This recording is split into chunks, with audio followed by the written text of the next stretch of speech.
ఇంట్లో ఇలా జరిగితే మీరు ఎట్టి పరిస్థితులలో కూడా లైట్ తీసుకోకండి. చెడు సమయాలు రాకముందే రోజువారీ జీవితంలో కొన్ని నిర్దిష్ట సంకేతాలు కనిపిస్తాయని కూడా మన జ్యోతిష్యం చెబుతూ ఉంటుంది.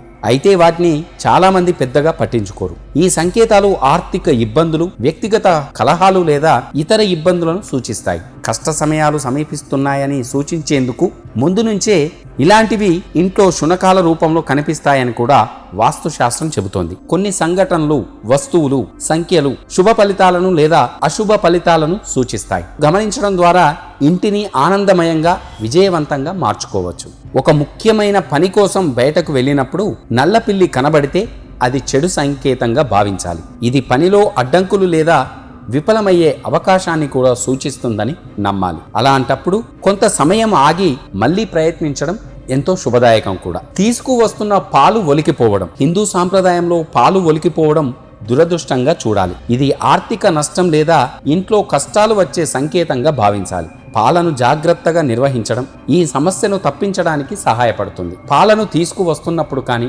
మరగపెడుతున్నప్పుడు కానీ జాగ్రత్త వహించడం ఎంతో శుభదాయకం. మూడవది, ఉప్పు కింద పడడం. ఉప్పుకు హిందూ సాంప్రదాయంలో ప్రత్యేక స్థానం ఉంది. ఉప్పును కింద పడేయడం లేదా మెట్లపై జల్లడం చెడు కాలాన్ని సూచిస్తుంది.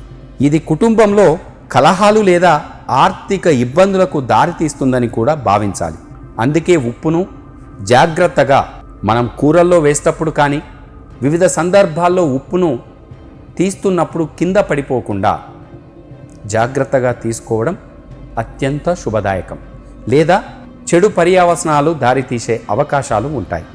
8వ సంఖ్య హిందూ నమ్మకాల్లో శనిదేవుడితో సంబంధం కలిగి ఉంటుంది. ఈ సంఖ్య కష్టాలు, సమస్యలను తెచ్చే అవకాశం ఉందని కూడా మనకు శాస్త్రాలు చెబుతూ ఉంటాయి. అందుకే ఈ సంఖ్యను ముఖ్యమైన పనుల్లో ఎక్కువగా వాడరాదు.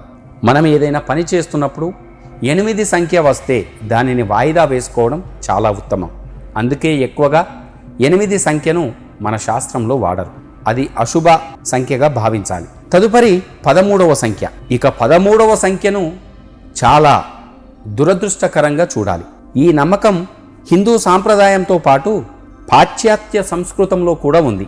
13వ సంఖ్యను చూస్తేనే భయపడిపోతారు. ఎందుకంటే వివిధ హోటళ్ల భవనాల్లో 13వ నంబర్ గదులను లేదా అంతస్తులను కూడా వాడకుండా ఖాళీగా వదిలేస్తారు. ఎవరికి రెంటుకు కానీ అందులో ఎలాంటి పనులు చేయకుండా దానిని అలాగే వదిలేస్తారు. అంత అశుభమైనది 13వ నంబర్. ఇక నల్ల ఎలుకలు కనిపించడం. హిందూ పురాణాలలో ఎలుకలు ఆ గణేశుడితో సంబంధం కలిగి ఉంటాయి. కానీ ఇంటి లోపల ఎక్కువగా నల్ల ఎలుకలు ఉండడం అనేది చెడ్డ శకునమని కూడా భావించాలి.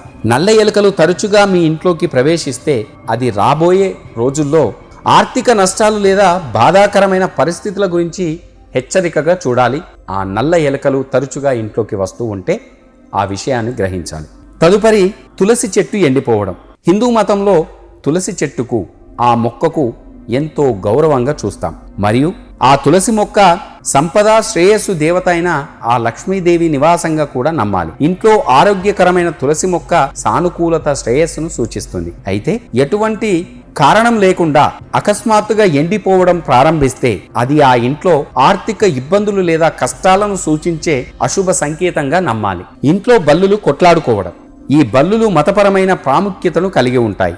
కొన్నిసార్లు లక్ష్మీదేవితో సంబంధం కలిగి ఉంటాయి.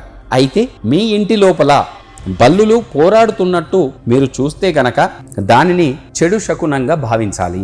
ఇది రాబోయే విభేదాలు, దురదృష్టకరమైన సంఘటనలను సూచిస్తుందని నమ్మాలి. అందుకే ఇంట్లో ఎక్కువగా బల్లులు తిరుగుతూ ఉంటే వాటిని బయటకు పంపే విధంగా చర్యలు తీసుకోవాలి.